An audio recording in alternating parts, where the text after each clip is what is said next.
Mahalo to HawaiiActivities.com for sponsoring this video. In this video, I'm going to show you how to get to Manoa Falls.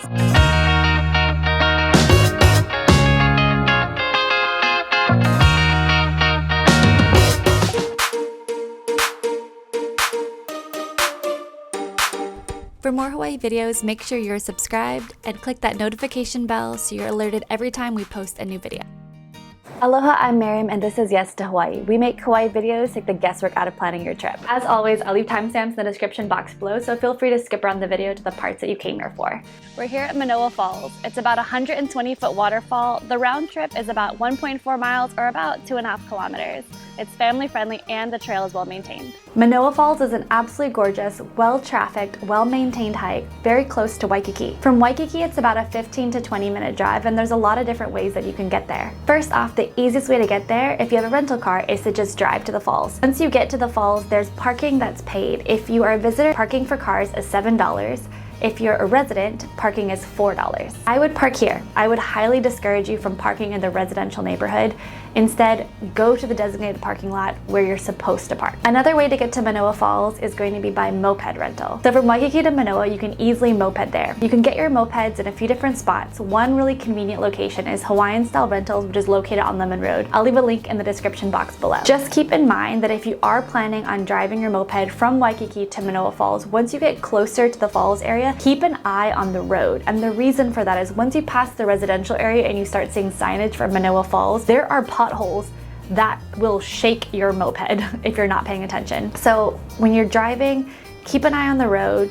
I've seen quite a few people who drive mopeds up there, moped rentals. They'll be driving on their moped, looking up at all the different rainforests, and then they drop in a few inches deep pothole, and it scares them because you don't expect that. Another way to get to Manoa Falls is the city bus. I'll leave a link in the description box below on the route you can take. However, because you're going to be doing a hike, if you're able to, I wouldn't recommend the city bus. And the reason for that is if you do opt to do the city bus, you're going to be sweaty, you're going to be having to transfer buses, and on the way back, if it's raining over Manoa Falls, you're going to be a little muddy as well. However, if the weather is nice and this is an option you want to take, I'll leave a link in the description box below. And lastly, another option that you can do is taking an organized tour. Good morning, guys. I'm heading to my pickup location and we are about to go hike Manoa Falls with Bike Hawaii. Hiking tours appeal to different people depending on what you're looking for. As for hiking, some people choose to do hiking on their own and others prefer the tour. It really depends on what you're looking for. The tour makes it super easy and convenient. They provide transportation to and from, and you get the narration of the Hawaiian history on the way to and from the hike. Plus, when you're on the hike itself, if you're really interested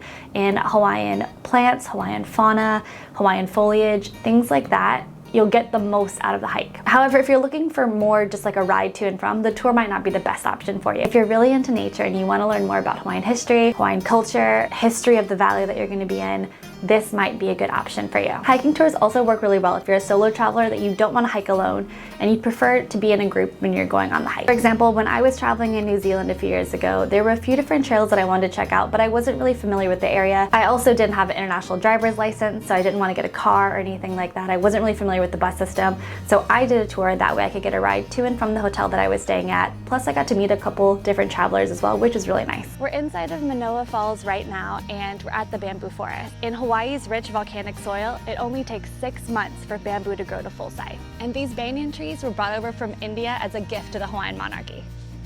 We are just finished with the hike and we're heading back down. It's pretty muddy over here, so make sure you wear comfortable shoes that have a little bit of grip. And in case you're curious of what you should pack on the hike, I'll leave links in the description box below for what I normally bring on hikes like this. I would always bring a hiking backpack, definitely bring plenty of water and snacks, and then also, if you can, get bug spray. Manoa Falls is in a rainforest and there's some mosquitoes up there. Overall, Manoa Falls is gorgeous, and if you've read about it in the past, you'll know that it's been closed for a couple years due to renovations. However, it is completely open, either on your own or on a tour, depending on what you'd like. I would almost compare how Diamond Head Crater is to Manoa Falls in that they both are very well trafficked and well maintained. Both trails also have restrooms, there's a place for food. It's a very low intensity hike. If you're looking for more of an easy or beginner hike, either of those two trails would be good. For Manoa Falls, after you finish the hike, if you'd like, you can head inside to Paradise Park and they have a small concession stand.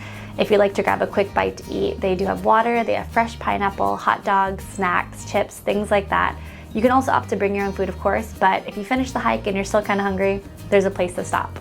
Mahalo to HawaiiActivities.com for sponsoring this video. They have activities like this one for Oahu and the neighbor islands. We also have a coupon code for subscribers. When you go to book, type in yes to Hawaii with 2 as the number 2 for a 5% discount on anything you book. If you're interested in this activity or other Oahu activities, I'll leave a link in the description box below. I hope you guys liked this video and found it helpful. If you did, please give it a thumbs up and consider subscribing. And if there's any other Hawaii videos you'd like to see, definitely leave them in the comments down below.